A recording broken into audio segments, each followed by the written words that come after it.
আমি যেটাতে কমফোর্টেবল আমি সেই কাজটা করতে বেশি স্বাচ্ছন্দ্য বোধ করব। আমি চাইলে তো আসলে সবকিছু হয় না, সবকিছু আমার হাতে থাকে না। আসলে মানুষ পারে না এরকম কিছু নেই, আর আমি তো নাচের মেয়ে, যে টাইপের যে কোনো নাচই করতে পারি। নীল চক্রের জন্য এই ফার্স্ট অ্যাওয়ার্ড পেয়েছি আমি, আর খুবই কম সময়ের মধ্যেই, মানে কেবল তো মানে ঈদের রেশ শেষ হয়েছে, তারপরে আবার ফার্স্ট অ্যাওয়ার্ড পেয়েছি নীল চক্রের জন্য, খুবই ভালো লাগছে। আর অ্যাওয়ার্ড পেতে কার না ভালো লাগে, আমারও সেম ফিলিংই হচ্ছে। আর সবাই এত পরিমাণে ভালোবাসা দিয়েছে, আর অভিনয়ের জন্য অনেক ভালো প্রশংসা পেয়েছে আমি এবার, তো সবকিছু মিলে খুবই ভালো লাগছে। এখন এই মুহূর্তে আসলে ওভাবে কিছু বলতে পারছি না খুলে, বাট এতটুকু বলতে পারি এবছর কাজের প্রেশার খুবই বেশি সিনেমা নিয়ে, এবং পরের বছর আই থিঙ্ক কোন ঈদে আমি বলতে পারছি না, বাট ঈদে আবার আমার সিনেমা আসছে, দেখা যাবে।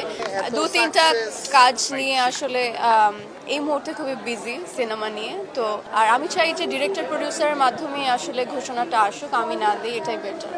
আসলে সিনেমা তো বেশ অনেকগুলোরই প্রপোজাল এসেছে, চাইলেই তো আসলে আমরা সব কাজ করতে পারি না, তো বেছে বেছে কাজ করা উচিত, স্ক্রিপ্ট ভালো বুঝে, ক্যারেক্টার ওয়াইজ বুঝে, সব কিছু মিলিয়ে আসলে।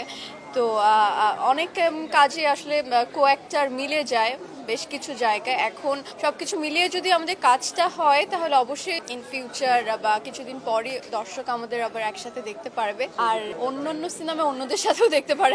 আমি ভেরি কনফিউজড অ্যাকচুয়ালি কার সাথে দেখবে এই মুহূর্তে আমি বলতে পারছি না। শুধু ওনার সিনেমা বলে না, আর অনেকগুলো সিনেমা নিয়ে কথা হচ্ছে, সাইনও করেছি, তো ওনারটা আমি আসলে জানি না, আমি এখনো ওইভাবে বলতে পারবো না যে হ্যাঁ করছি or something like that. Actually commercial film যেটা হয়, আমার যে দুটো হয়েছে, কাজল রেখা এবং নীল চক্র, দুটোই পুরো একদম গল্পের মাধ্যমে গিয়েছে, একটা আর্ট ফিল্ম বলা যেতে পারে, একটা বিগ ক্যানভাসের মুভি, আর একটা নীল চক্র বলে, ওরকম ধাঁচের কাজই আমি করতে চাই। দিন শেষে আসলে মানুষ পারে না এরকম কিছু নেই, আর আমি তো নাচের মেয়ে, যে টাইপের যে কোনো নাচই করতে পারি, সো আমি যেটাতে কমফোর্টেবল আমি সেই কাজটা করতে বেশি স্বাচ্ছন্দ্য বোধ করব। সো আমি চাই যে এরকম কোনো কাজ আসুক ইন ফিউচার, যেটাকে আমার মানে পারফেক্ট ওয়েতে আমি চাই।